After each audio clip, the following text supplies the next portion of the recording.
24 février 1900. Ce matin, je me suis trouvé tout apeuré. Je croyais que tout était fantaisie ou que le démon voulait m'abuser.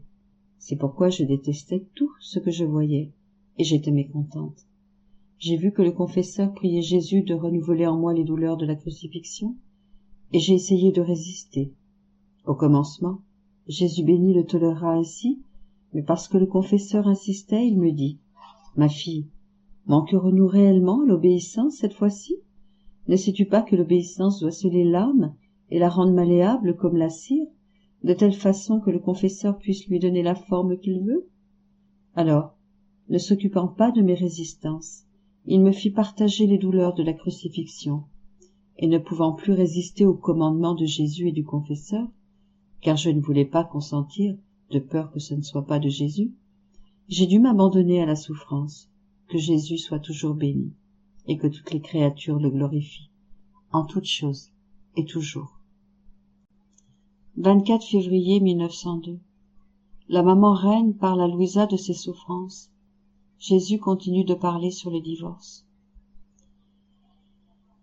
Alors que j'étais dans mon état habituel, la reine-mère est venue et m'a dit « Ma fille, comme disent les prophètes, mes souffrances ont été un océan de douleur, mais dans le ciel, mes douleurs se sont transformées en un océan de gloire. De chacune de mes souffrances a jailli un trésor de grâce, alors que sur la terre, on m'appelle l'étoile de la mer, laquelle guide au port en toute sécurité. Au ciel, on m'appelle l'étoile de la lumière, pour tous les bienheureux, par le fait qu'ils sont recréés par cette lumière produite par mes souffrances. Pendant ce temps, mon adorable Jésus vint lui aussi et me dit « Ma bien-aimée, il n'y a rien qui ne me soit plus cher et plus agréable qu'un cœur juste qui m'aime et qui, en me voyant souffrir, me prie de lui transmettre mes souffrances. Cela me lie grandement à lui et exerce une si grande force sur mon cœur que, comme récompense, je lui donne tout mon être. Je lui accorde les plus grandes grâces et tout ce qu'il veut. Si je ne faisais pas cela, puisque ce cœur s'est donné tout à moi, je sens que tout ce que je ne lui donnerais pas, ce seraient des vols que je commettrais, ou autant de dettes que je contracterais envers ce cœur juste.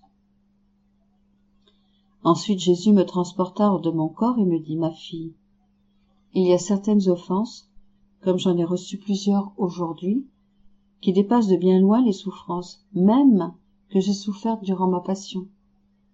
Si je ne déversais pas une partie de mon amertume en toi, ma justice m'obligerait à envoyer sur la terre de violents fléaux.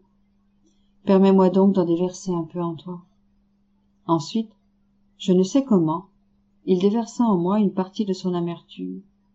En l'entendant parler des offenses qu'il avait reçues, je lui dis « Seigneur, cette loi du divorce dont il parle, est-ce certain qu'ils ne l'approuveront pas ?»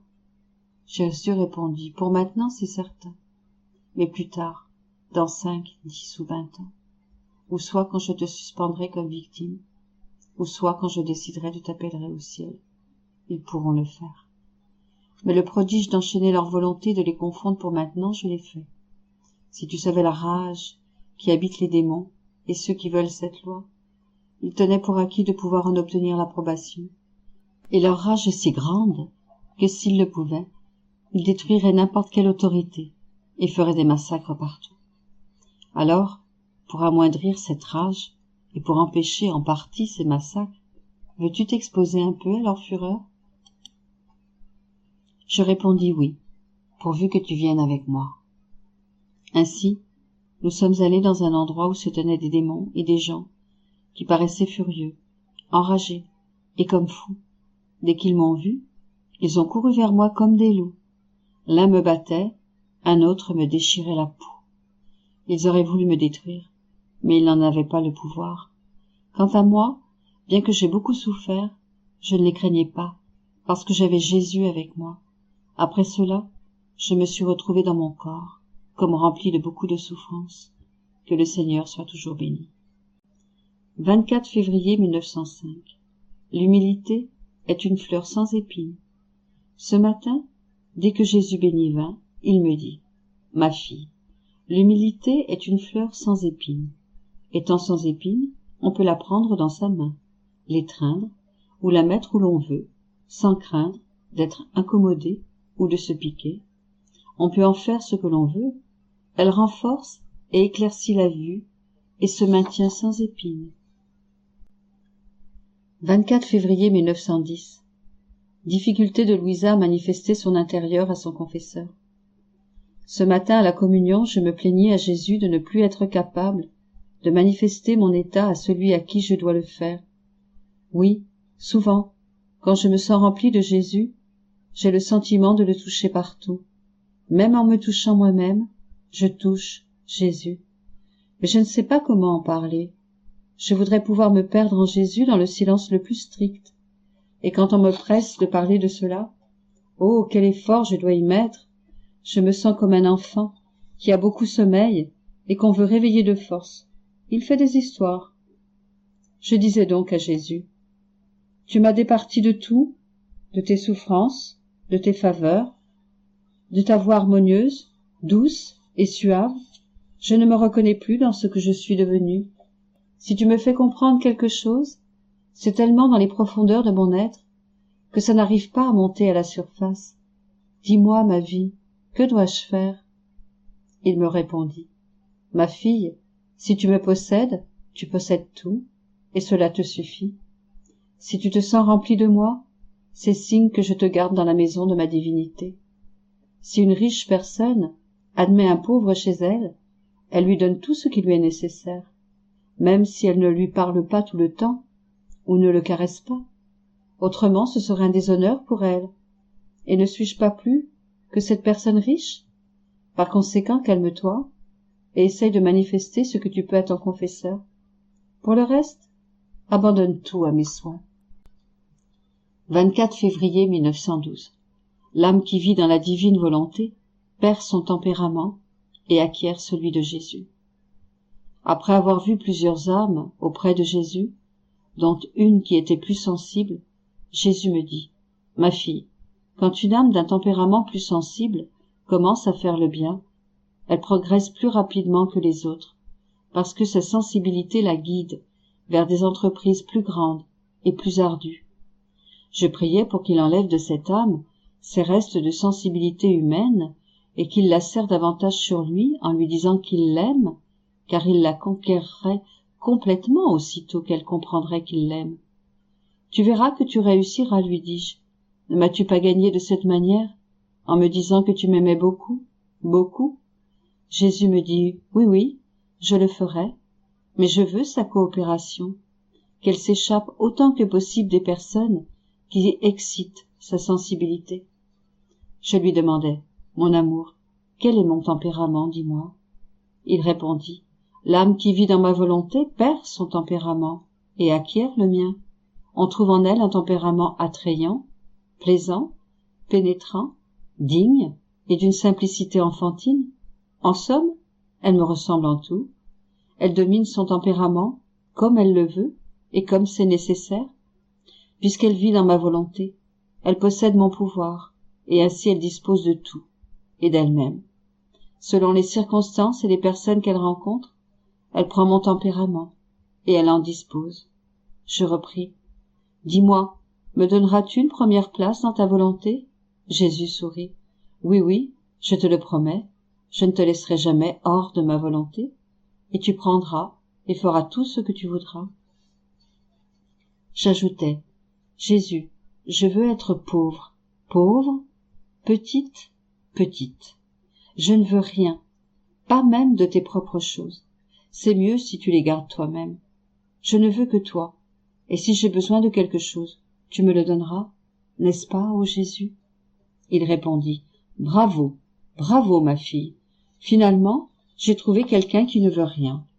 Tous veulent quelque chose de moi, mais pas le tout, c'est-à-dire moi uniquement.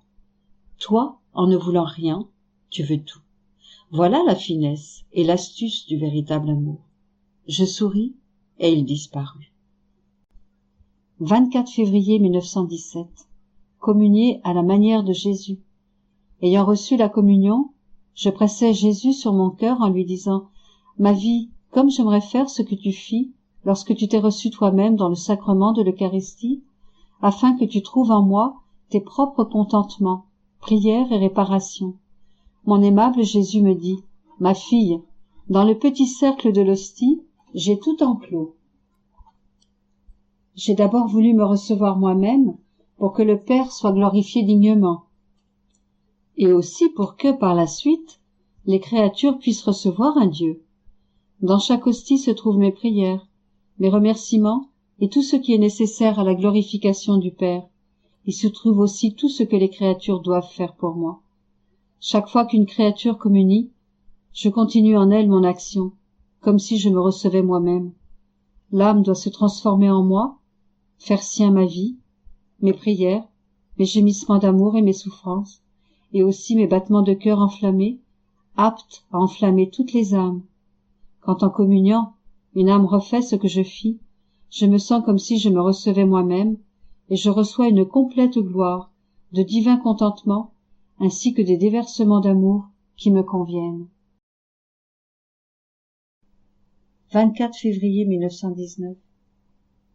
L'homme est le chef-d'œuvre de la création. Je poursuivais dans mon état habituel, et Jésus béni vint et me dit, « Ma fille, tu n'as encore rien dit concernant la création de l'homme, lui, le chef-d'œuvre de la création, en qui l'Éternel jeta tout son amour, sa beauté et son savoir-faire, pas goutte à goutte, mais par rivière. Dans l'excès de son amour, il se plaça lui-même au centre de l'homme. Cependant, il voulait y trouver une habitation digne de lui. Que fit-il donc? De son souffle tout-puissant, il le créa à son image et à sa ressemblance, le dotant de toutes ses qualités, adaptées aux créatures, faisant de lui un petit Dieu. Tout ce que tu vois dans la création n'est absolument rien comparé à l'homme. Oh, de combien de cieux, d'étoiles et de très beaux soleils il a muni son âme, que de beautés variées et d'harmonie. Il trouva l'homme si beau qu'il tomba amoureux de lui. Jaloux de ce prodige qu'il venait de créer, il se fit son gardien et en prit possession en lui disant « J'ai tout créé pour toi. Je te donne la gouverne de toutes choses. Tout sera à toi et tu seras à moi. Néanmoins, tu ne pourras pas tout comprendre. Les mers d'amour dont tu es l'objet, tes relations exclusives et intimes avec ton Créateur et ta ressemblance avec ton Créateur. Ah, fille de mon cœur, si la créature, l'être humain, savait combien son âme est belle, combien de qualités divines elle possède, et à quel point elle surpasse toutes les choses créées en beauté, en puissance et en lumière. On pourrait dire que son âme est un petit Dieu et un petit univers.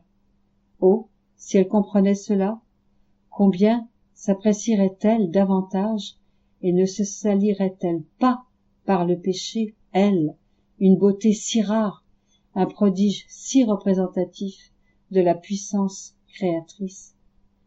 Mais, presque ignorante en ce qui la regarde, et encore plus ignorante en ce qui regarde son Créateur, la créature continue de se salir avec 1000 choses dégoûtantes, défigurant ainsi le travail de son Créateur, à tel point qu'on peut à peine la reconnaître. Pense à ce qu'est mon chagrin.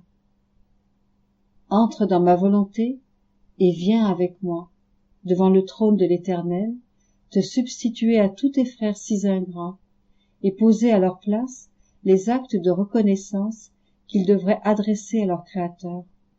Alors, en un instant, nous nous sommes trouvés devant la majesté suprême, et au nom de tous, nous lui avons exprimé notre amour, nos remerciements et notre adoration, en reconnaissance de nous avoir créés avec un tel excès d'amour et de nous avoir dotés de tant de qualités.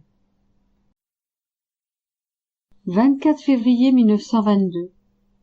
Quand nous portons notre croix dans la divine volonté, elle devient aussi grande que celle de Jésus. J'étais dans mon état habituel, et mon toujours adorable Jésus se montra à moi, en train de prendre sa croix sur sa très sainte épaule. Il me dit, « Ma fille, quand j'ai reçu la croix, je l'ai observée de haut en bas, afin de voir la place que chaque âme occupait sur elle. Et, contemplant chaque âme, j'ai regardé avec plus d'amour et j'ai accordé une attention toute spéciale à celles qui avaient vécu dans ma volonté. Quand j'ai observé ces âmes, j'ai vu leur croix, aussi longue et large que la mienne, parce que ma volonté a suppléé à la longueur et à la largeur qui lui manquaient. Oh, comme ta croix se détachait, longue et large à cause de tes nombreuses années passées au lit, endurées uniquement pour accomplir ma volonté, alors que ma croix était là seulement pour satisfaire la volonté de mon Père céleste, la tienne était là pour réaliser ma volonté. Les deux se sont fait mutuellement honneur, et comme elles avaient les mêmes dimensions, elles ont fusionné. Ma volonté possède la vertu d'adoucir la dureté des croix, d'atténuer leur âpreté, de les allonger et de les élargir pour qu'elles deviennent comme la mienne. Pour cette raison, quand j'ai porté ma croix, j'ai senti à la fois la douceur et l'âpreté des croix des âmes qui ont souffert dans ma volonté. Oh, quel soulagement elles ont apporté à mon cœur! Mais en même temps, la lourdeur de ces croix a fait s'enfoncer ma croix dans mon épaule au point qu'elle a causé une blessure profonde. Malgré la douleur aiguë que je subissais, j'ai senti en même temps la douceur des âmes qui ont souffert dans ma volonté. Comme ma volonté est éternelle, leurs souffrances, leurs réparations et leurs actes ont habité chaque goutte de mon sang, pénétré chacune de mes blessures, chacune de mes offenses reçues. Ma volonté m'a fait voir comme présentes toutes les offenses des créatures, à partir de celle du premier homme jusqu'à celle du dernier. C'est par égard pour les âmes qui allaient vivre dans ma volonté que j'ai décrété la rédemption. Si d'autres âmes pouvaient bénéficier de la rédemption, c'est à cause de ces âmes qui ont vécu dans ma volonté. Il n'est aucun bien que j'accorde, autant au ciel que sur la terre, si ce n'est par égard pour ces âmes. 24 février 1924. À l'instar de ce que Jésus fit en sa mère, en déposant en elle les fondements de la rédemption, il déposera en Louisa les fondements de la loi éternelle de sa volonté, et tout ce qui est nécessaire pour qu'elle soit bien comprise. Les biens immenses que peut contenir une seule parole sur la divine volonté ou une seule action faite en elle. Me sentant immergé dans la divine volonté, je me disais: combien d'autres choses mon doux Jésus ne doit-il pas dire à d'autres âmes sur sa volonté? Si, à moi qui suis si indigne et incapable, il a dit tant de choses, combien ne doit-il pas en dire à d'autres bien meilleures que moi? Bougeant en moi, mon aimable Jésus me dit: ma fille, les fondements et tous les biens de la rédemption ont été déposés par moi dans le cœur de ma chère maman. En effet, puisqu'elle fut la première à vivre dans ma volonté, et conséquemment celle en qui je fus conçu, il était juste qu'elle soit la dépositaire de tous les biens de la rédemption. Et lorsque je me suis engagé dans ma vie publique, je n'ai pas eu à ajouter une seule virgule à ce que ma mère possédait déjà. De même, les apôtres et toute l'Église n'ont rien eu à ajouter à ce que j'ai dit et fait lorsque j'étais sur la terre. L'Église n'a ajouté aucun autre évangile et n'a institué aucun autre sacrement. Elle n'a toujours enseigné que ce que j'ai fait et dit. Il est nécessaire que celui qui est appelé à être le premier reçoive tous les fondements et tous les enseignements à être transmis par la suite à toutes les générations. C'est vrai que l'Église a commenté les évangiles et a beaucoup écrit sur tout ce que j'ai fait et dit, mais elle ne s'est jamais éloignée de la source, de mes enseignements originaux. Ce sera la même chose en ce qui concerne ma volonté. Je placerai en toi tous les fondements et les enseignements nécessaires pour que la loi éternelle de ma volonté soit bien comprise. Et quand l'Église se chargera de donner des explications et des commentaires sur cette loi, elle ne s'éloignera jamais de la source première formée par moi. Et si quelqu'un voulait s'écarter de cela, il serait sans lumière, dans une profonde noirceur. Et s'il désirait de la lumière, il serait forcé de retourner à la source de mes enseignements, déposés en toi. En entendant cela, je lui dis, mon doux amour, lorsque des rois font des lois, ils appellent leurs ministres comme témoins de ces lois, lesquels ils déposent entre leurs mains pour qu'ils les publient, afin que les gens puissent en prendre connaissance et les observer. Moi, je ne suis pas un ministre, je suis toute petite et bonne à rien. Jésus reprit, je ne suis pas comme les rois de la terre qui négocient avec les grands. J'aime mieux traiter avec les tout petits, parce qu'ils sont plus dociles, ne s'attribuent rien à eux-mêmes et ne s'en remettent qu'à ma bonté. J'ai quand même choisi l'un de mes ministres pour t'accompagner dans ta condition actuelle. Et, même si tu m'as beaucoup prié de te libérer de ces visites quotidiennes, je ne t'ai pas écouté. Et même, si tu n'étais plus assujetti à tomber dans cet état, je ne permettrais pas que tu sois privé de son aide. La raison pour qu'un de mes ministres t'accompagne est qu'il soit pleinement informé de la loi de ma volonté, qu'il en soit le témoin et le dépositaire, et qu'en tant que fidèle ministre de mon Église, il fasse connaître ce si grand bien. À la suite de cette conversation, je fus tellement immergé dans la divine volonté que je me sentais comme dans une immense mer. Mon esprit y nageait, et je prenais une goutte de divine volonté par-ci, une autre par-là. Les connaissances à son sujet se déversaient tellement en moi que je n'avais pas la capacité de toutes les recevoir. Je me suis dit, combien profonde, haute, immense et sainte est ta volonté, ô mon Jésus. Tu veux réunir tout ce qui la concerne, et moi, toute petite, je m'y noie. Par conséquent, si tu veux que je comprenne ce que tu désires me faire comprendre, infuse-le en moi petit à petit. De cette manière, je serai capable de communiquer ces connaissances à ceux que tu voudras. Jésus reprit, ma fille, ma volonté est en effet immense, elle contient tout de l'éternité. Si tu savais le bien que peut contenir un simple mot à son sujet, ou une seule action faite en elle, tu serais étonné. Par une simple action faite dans ma volonté, la créature tient le ciel et la terre comme en son pouvoir. Ma volonté est la vie de tout, et coule partout. Elle circule dans chaque affection, chaque battement de cœur, chaque pensée, dans tout ce que font les créatures.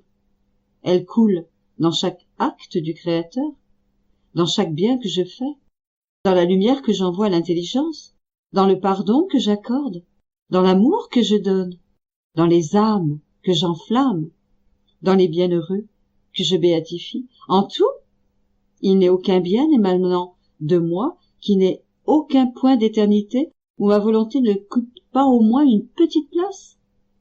Oh, comme ma volonté m'est précieuse, comme je la ressens inséparable de moi. Par conséquent, vogue en elle, et tu toucheras de tes propres mains à ce que je te dis. Pendant qu'il disait cela, je plongeais dans l'immense mer de sa volonté, j'y voguais, mais qui peut tout dire? J'ai vogué partout, et j'ai pu toucher de mes propres mains ce que Jésus me disait, mais je suis incapable de l'écrire. Si Jésus veut que je le fasse, il me donnera plus de capacité. Pour l'instant, je m'arrête ici. 24 février 1932. Renaissance continuelle de la créature dans la divine volonté. Comment la créature devient protectrice des œuvres divines. Je suis toujours entre les bras de la divine volonté, qui, mieux qu'une mère, me tient serrée entre ses bras, entourée par sa lumière, pour infuser en moi sa vie du ciel. Il me semble qu'elle m'accorde toute son attention, afin d'avoir la grande gloire de posséder une fille toute de divine volonté, qui n'a pris aucune autre nourriture, ne connaît aucune autre science, aucune loi, ni saveur, ni plaisir autre que sa volonté. et par conséquent, afin de me tenir occupée et étrangère à toute chose, elle me fait un si grand nombre de surprises. Elle me dit tant de belles choses, toutes plus belles les unes que les autres, mais toujours des choses qui font que mon pauvre esprit demeure ravi et plongé dans ses bras de lumière. Et bien que ces actes soient sortis, elle contient encore centralisé en elle-même tout ce qu'elle a fait, si bien que si l'on regarde à l'intérieur de sa volonté, on y trouve un acte unique, et si l'on regarde à l'extérieur, on trouve des œuvres innombrables et des actes qu'il est impossible de compter. Je sentais dans la divine volonté le commencement de mon existence, comme si j'allais en ce point sortir à la lumière, et j'en restais surprise. Et mon bien-aimé Jésus m'a fait sa brève petite visite et m'a dit: « Ma fille, née et renée dans mon vouloir, chaque fois que tu t'abandonnes avec pleine connaissance dans ces bras de lumière et que tu y demeures, tu renais en ma volonté, et ces renaissances sont toutes plus belles les unes que les autres. C'est pourquoi je t'ai si souvent appelée la petite nouveau-née de ma volonté, parce qu'en renaissant, tu reviens à nouveau pour être renée, car ma volonté ne s'est pas restée inactive pour celle qui vit avec elle, et veut toujours une nouvelle naissance, de façon continue dans la créature, l'absorbant continuellement en elle-même, si bien que mon fiat renaît dans la créature, et que la créature renaît dans ma volonté. Ces renaissances, des deux côtés, sont une vie qui est échangée, et c'est le plus grand témoignage, l'acte le plus parfait, que d'être nouveau-né et d'échanger sa vie entre soi, afin de pouvoir dire à l'autre: tu vois à quel point je t'aime, puisque je te donne non pas des actes, mais la vie continuelle. C'est pourquoi ma fille, ma divine volonté, place l'heureuse créature qui vit en elle dans le premier acte de la création, et que la créature ressent son commencement en Dieu, la vertu créatrice, vivifiante et préservatrice de son souffle omnipotent. Et la créature sent qu'en se retirant, elle retourne à son néant, d'où elle est sortie, et elle ressent par conséquent sa renaissance continue dans les bras de son Créateur. Et comme la créature se sent à son commencement, elle restaure à Dieu le premier acte de vie qu'elle a reçu de lui. Et cet acte est le plus saint, le plus solennel et le plus bel acte de Dieu lui-même. Après quoi, j'ai poursuivi ma ronde dans les actes de la divine volonté. Et, ô combien, je voudrais tout embrasser, ainsi que ceux que tous les bienheureux ont faits, afin de rendre, pour chaque acte, honneur et gloire à Dieu et aux saints, et de les honorer au moyen des actes qu'ils ont accomplis. Et mon bien-aimé Jésus ajouta: Ma fille, lorsque la créature se rappelle, honore et glorifie ce que son Créateur et son Rédempteur a fait pour elle, afin de la mettre en sûreté, et aussi ce que les saints ont fait, elle devient la protectrice de tous ces actes. Le ciel, le soleil et toute la création se sentent protégés par la créature. Ma vie terrestre, mes souffrances et mes larmes se sentent abritées en elle et trouvent leur protectrice. Non seulement les saints trouvent une protection dans sa mémoire, mais ils voient leurs actes vivifiés, renouvelés parmi les créatures.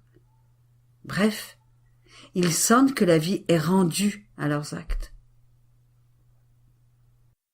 Ô combien de belles œuvres et de vertus demeurent enfouies dans ce bas monde, parce qu'il n'y a personne pour s'en souvenir et les honorer, La mémoire rappelle les œuvres du passé et les rend présentes. Mais sais-tu ce qui se passe? Il se produit un échange. La créature devient protectrice par sa mémoire. Toutes nos œuvres, la création, la rédemption et tout ce que les saints ont fait, tous se font eux-mêmes protecteurs de leur protectrice. Ils s'assemblent autour d'elle pour la protéger, la défendre, monter la garde en sentinelle. Et, tout en s'abritant en elle pour être protégée, chacune de nos œuvres, toutes les souffrances, toutes les œuvres et toutes les vertus de mes saints rivalisent pour être sa garde d'honneur, de façon à ce qu'elle soit défendue partout et par tous.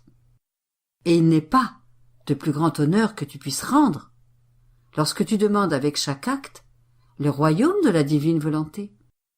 Tous se sentent appelés et à agir comme messagers entre le ciel et la terre pour un royaume si saint.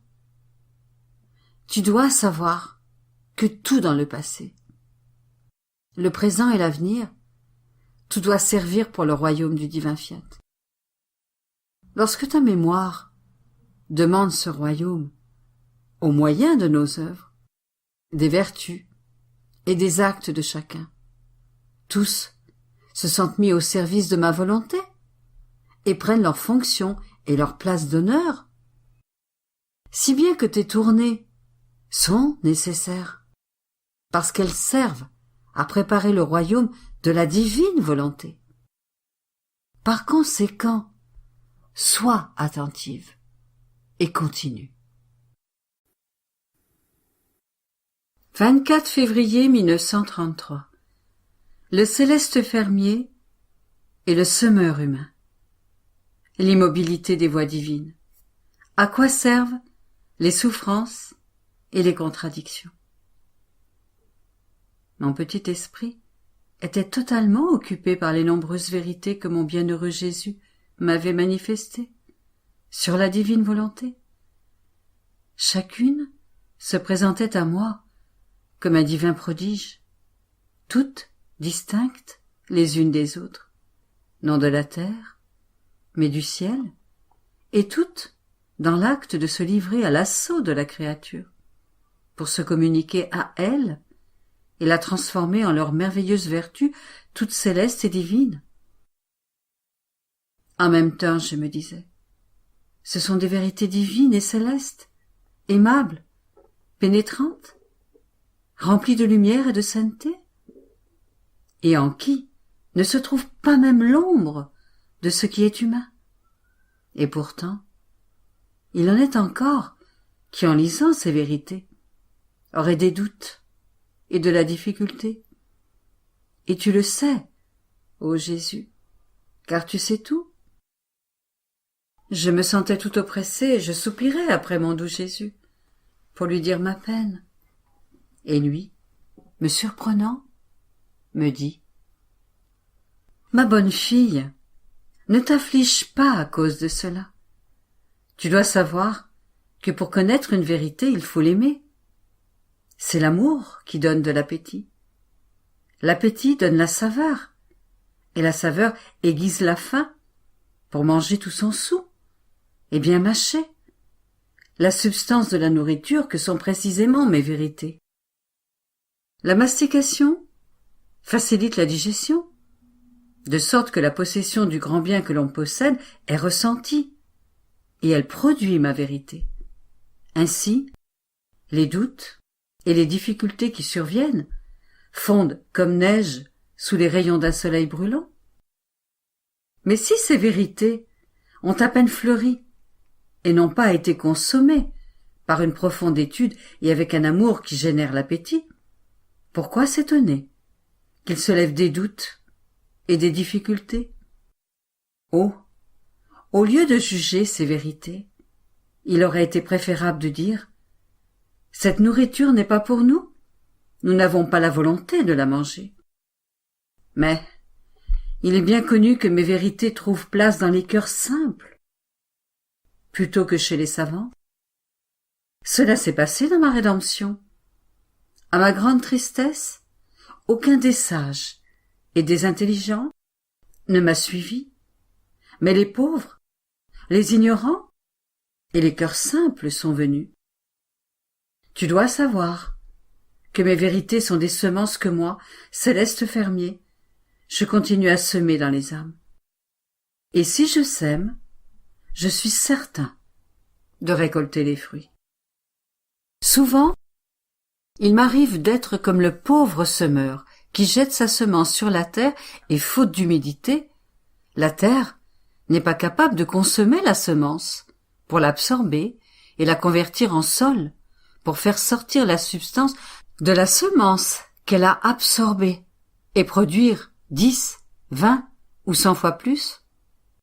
D'autres fois, par manque de pluie, la terre s'est durcie et elle ne trouve pas la substance et la vie que renferme la semence. Et le pauvre fermier doit avoir de la patience s'il veut recevoir la récolte de ses semailles. Mais, en ayant répandu la semence, il a déjà fait quelque chose, et il garde espoir.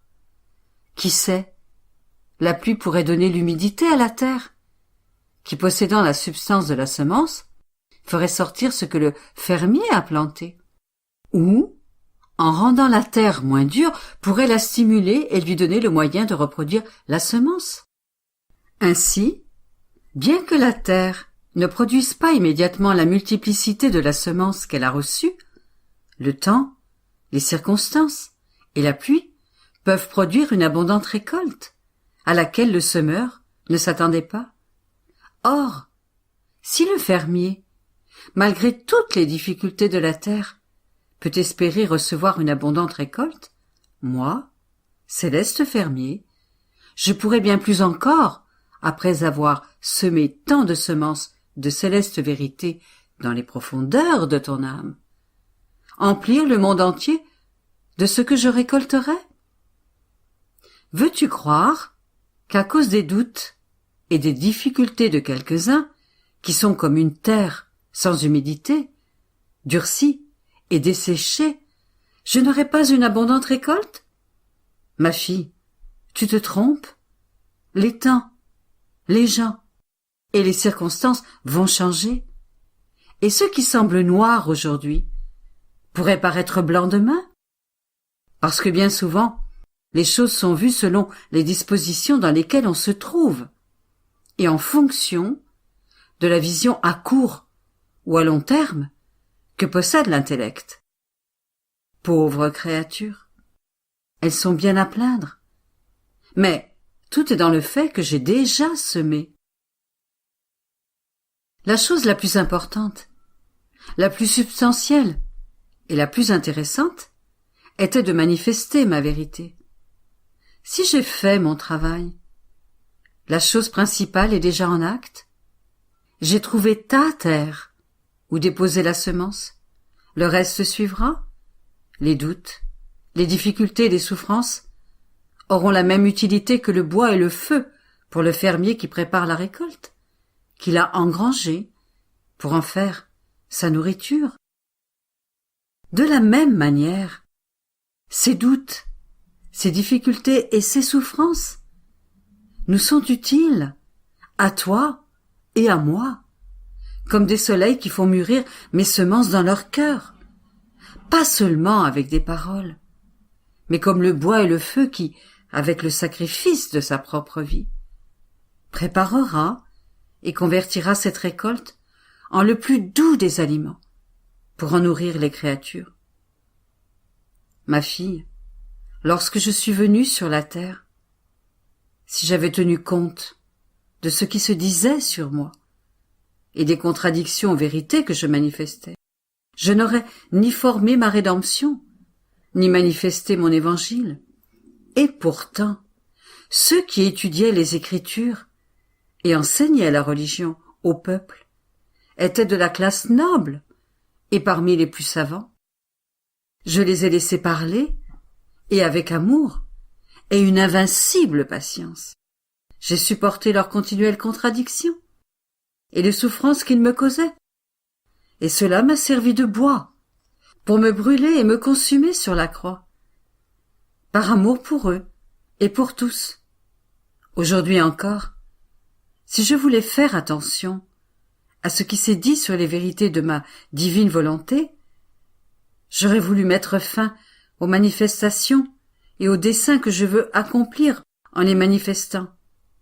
Mais non, nous ne souffrons pas de mutabilité. Les œuvres divines sont immuables. Les œuvres de l'homme ont cette faiblesse.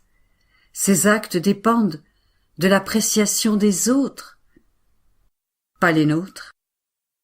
Lorsque nous décidons, rien ne peut nous mouvoir, ni les créatures tout ensemble, ni même l'enfer tout entier. Mais nous attendons, avec un amour inépuisable, les temps, les circonstances et les personnes que nous utiliserons pour ce que nous avons établi. Par conséquent, ne t'inquiète pas et adopte nos manières divines. Si nécessaire, offre le sacrifice de ta vie pour obtenir que ma divinité soit connue et règne dans le monde entier.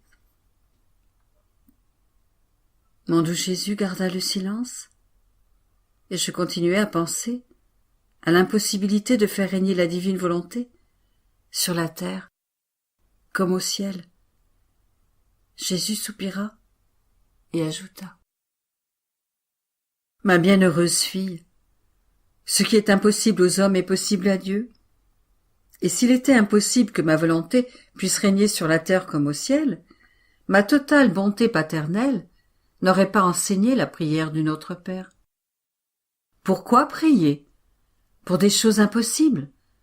Je n'aurais pas été le premier à la réciter avec tant d'amour, et avant tous les autres. Je ne l'aurais pas apprise aux apôtres, pour qu'ils l'enseignent au monde entier, comme la prière la plus belle et la plus substantielle de mon Église.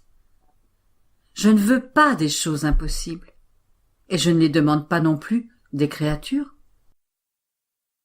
Par conséquent, s'il était impossible à ma divine volonté de régner sur la terre comme au ciel, j'aurais enseigné une prière inutile et sans effet, et je ne sais pas faire des choses inutiles. Tout au plus, j'attends, même pendant des siècles, et je dois attendre que la prière que j'ai enseignée porte des fruits. De plus, sans que personne ne me le dise, c'est gratuitement que j'ai donné à ce grand bien que ma volonté soit faite sur la terre comme au ciel. Comme dans la création, c'est sans qu'on me le demande que j'ai étendu les cieux, créé le soleil et tout le reste. C'est la même chose avec ma volonté. Quand j'ai dit spontanément « Priez » pour que ma volonté soit faite sur la terre comme au ciel.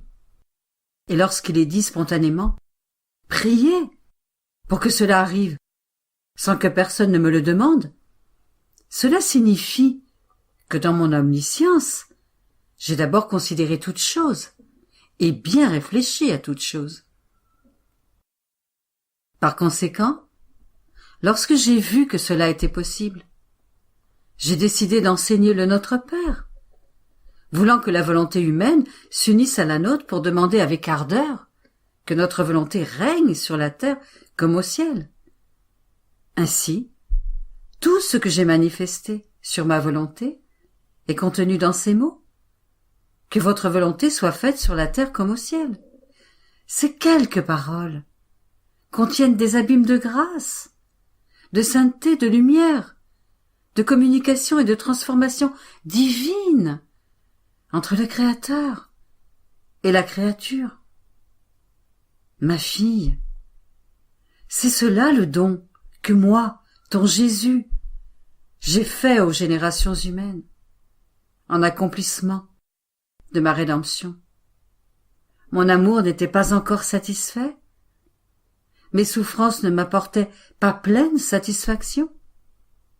Je voulais donner, et donner encore. Je voulais voir mon ciel sur la terre parmi mes enfants. Par conséquent, quelques jours avant de monter au ciel, j'ai décidé de donner ma volonté sur la terre comme au ciel, et j'ai enseigné le Notre Père, dans lequel j'ai établi de faire ce don. Ce que ton Jésus a établi doit se réaliser entièrement. Par conséquent, ne doute pas. Et si d'autres veulent en douter, laisse-les faire. Que savent-ils de la façon dont les choses doivent se produire? J'ai entre mes mains la puissance et le vouloir, et cela suffit. Et toi, demeure en paix et poursuis tes envols. Fais confiance à ton Jésus, et tu verras. 24 février 1934. En faisant sa propre volonté, la créature perd la tête, la divine raison, l'ordre et le régime. Jésus est le chef de la créature. Je continuais ma ronde dans la divine volonté, et son doux empire, son irrésistible force, son amour et sa lumière inextinguible se déversaient sur ma petitesse. Ravi de trouver dans la mer de la divine volonté ses douces surprises, ses voies toujours nouvelles, sa ravissante beauté, son immensité qui porte, comme en son sein, toute chose en elle. Mais ce qui frappe le plus, c'est son amour pour la créature. Elle semble n'avoir Dieu que pour la regarder, de cœur que pour l'aimer, de main et de pied que pour la presser sur son sein et lui montrer le chemin. Oh, combien elle désire donner sa vie à la créature pour qu'elle puisse en vivre. Il semble que ce soit un délire qui la tient, un vœu qu'elle a fait, une victoire qu'elle veut remporter à tout prix, que sa vie puisse former la vie de la créature. Mon esprit était perdu au milieu de ce spectacle d'amour de la divine volonté, et mon doux Jésus, toute tendresse, me dit : « Ma fille, en faisant sa propre volonté, l'homme a perdu la tête, la divine raison, le régime, l'ordre de son Créateur. Et comme il n'était plus le chef, tous les membres voulaient occuper cette place. Mais, comme ils n'en ont ni la vertu, ni la capacité, ils ne savaient comment maintenir ni le régime, ni l'ordre entre eux, et chaque membre se dressait contre l'autre. Ils étaient divisés entre eux, de sorte qu'ils demeuraient éparpillés, parce qu'ils ne possédaient pas l'unité du chef. Mais notre être suprême aimait l'homme, et de le voir sans chef nous faisait souffrir. C'était le plus grand déshonneur de notre œuvre créatrice, et nous ne pouvions tolérer un tourment si grand chez celui que nous aimions tant. Mais notre divine volonté nous dominait, et notre amour conquérant m'a fait descendre du ciel sur la terre pour me constituer le chef de l'homme et réunir tous les membres dispersés sous mon chef.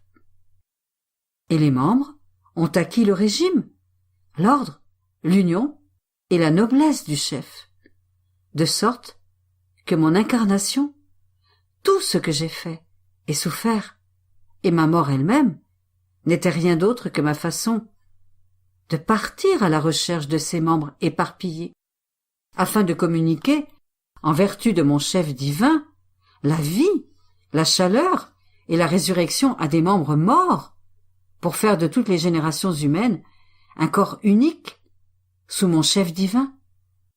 Combien cela m'a coûté! Mais mon amour m'a permis de tout surmonter, de faire face à toutes les souffrances et de triompher de tout. Tu vois ainsi, ma fille, ce que signifie ne pas faire ma volonté, perdre la tête, se séparer de mon corps et devenir des membres détachés qui, avec difficulté et à tâtons, avancent à la manière des monstres et inspirent la pitié. Tout le bien de la créature est centralisée dans ma divine volonté, et elle forme notre gloire et celle des générations humaines.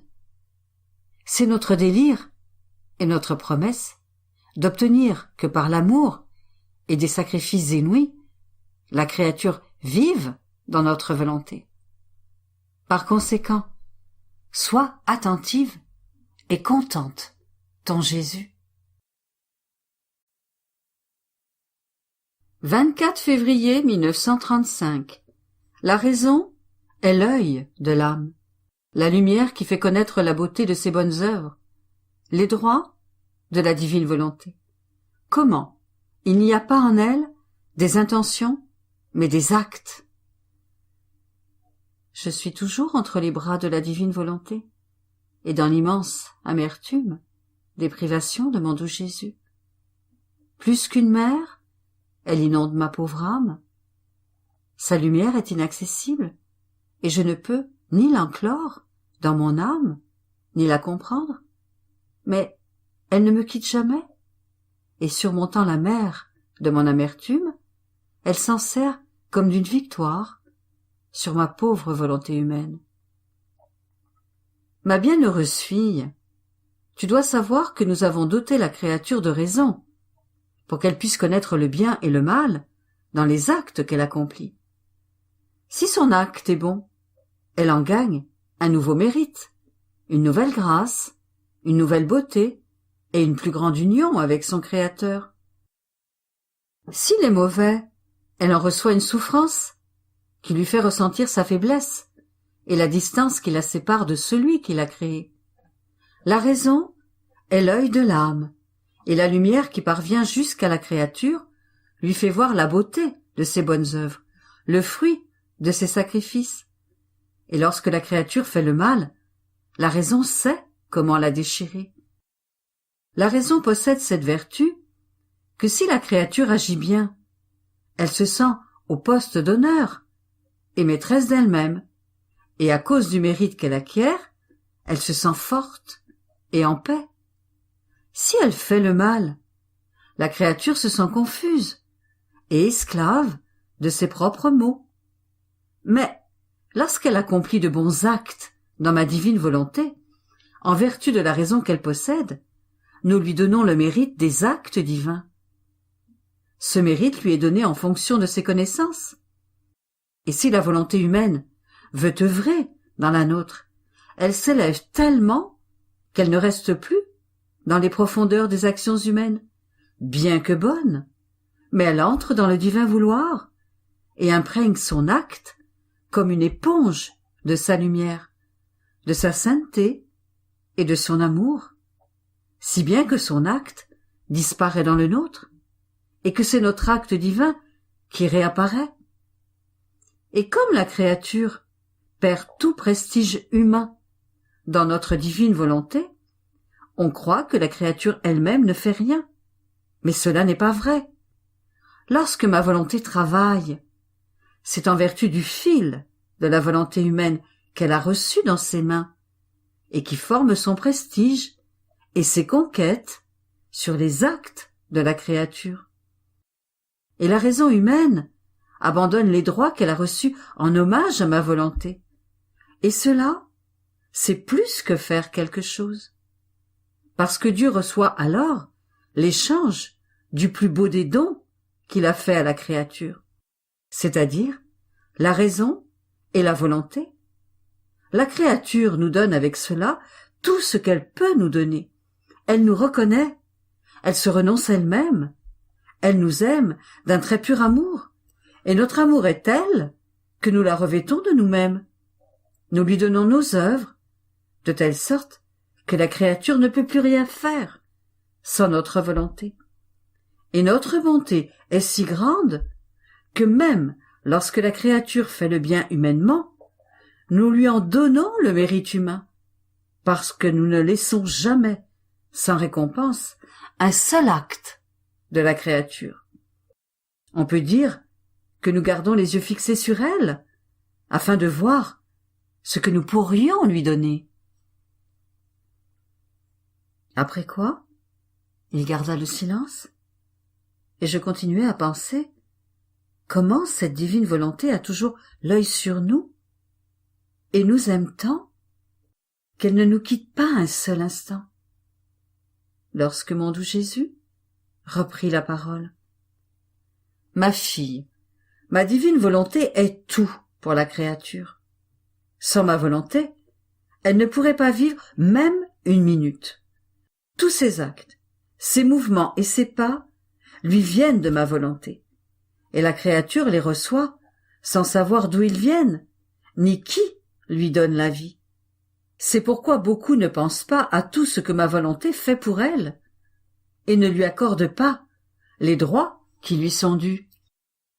Il est nécessaire de savoir que ces droits de mon divin vouloir permettent à la créature qui les connaît de pouvoir faire cet échange, et de savoir qui est celui qui donne la vie à ces actes, qui ne sont rien d'autre que des statuts animés par mon divin vouloir, et ces droits sont innombrables. Droits de création, de conservation, d'animation continuelle.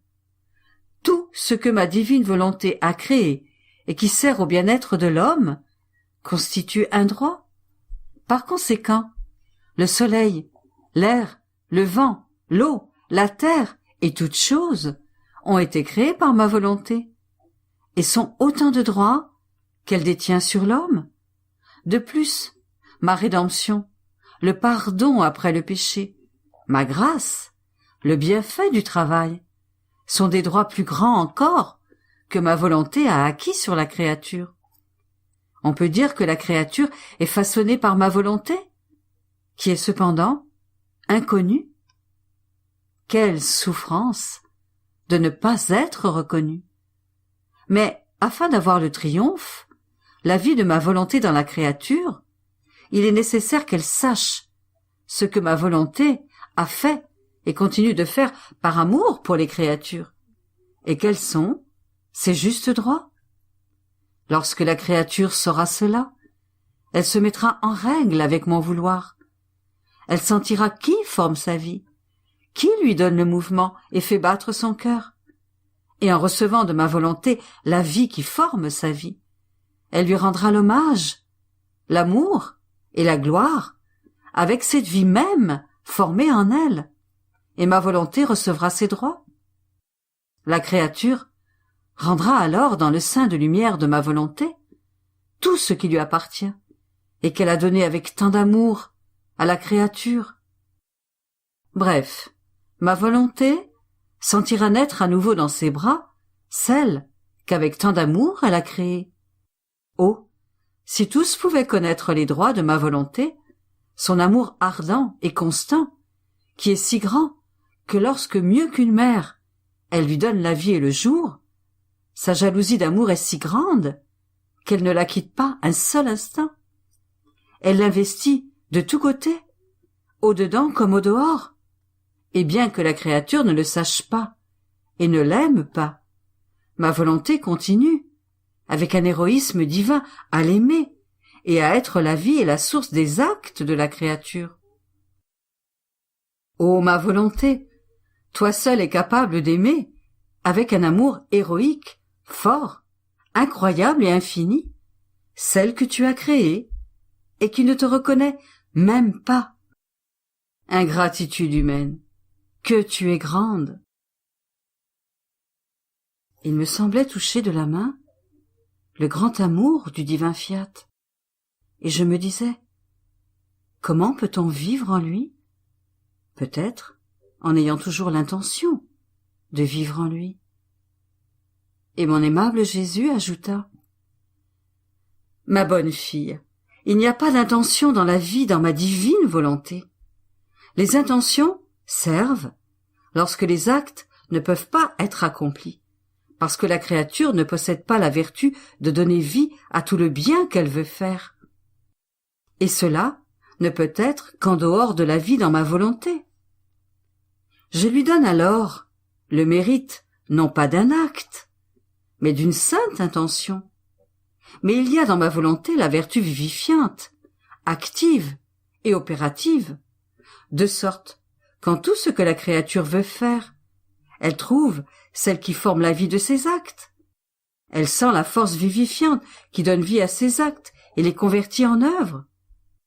C'est pourquoi tout change dans ma volonté. Tout possède la vie, l'amour, les prières, l'adoration, le bien que l'on veut faire. Toutes les vertus sont pleines de vie et par conséquent non sujet à une fin ou à un changement. Comme celle qui lui administre la vie et possède la vie contient ses actes en elle-même, et que la créature vit en elle, je lui donne le mérite des œuvres animées par ma volonté. Grande est la différence entre l'intention et les œuvres. L'intention symbolise les pauvres, les malades, qui, incapables de faire ce qu'ils voudraient, ont la bonne intention d'exercer la charité, de faire le bien et beaucoup d'autres belles choses. Mais leur pauvreté, leur infirmité les en empêchent, et elles sont comme prisonnières, sans pouvoir faire le bien qu'elles voudraient. Au contraire, l'action dans ma divine volonté symbolise les riches qui ont des richesses à leur disposition, alors que l'intention n'a pas de valeur. La créature qui vit dans ma volonté peut aller où elle veut pour faire la charité, faire du bien à tous et aider tout le monde.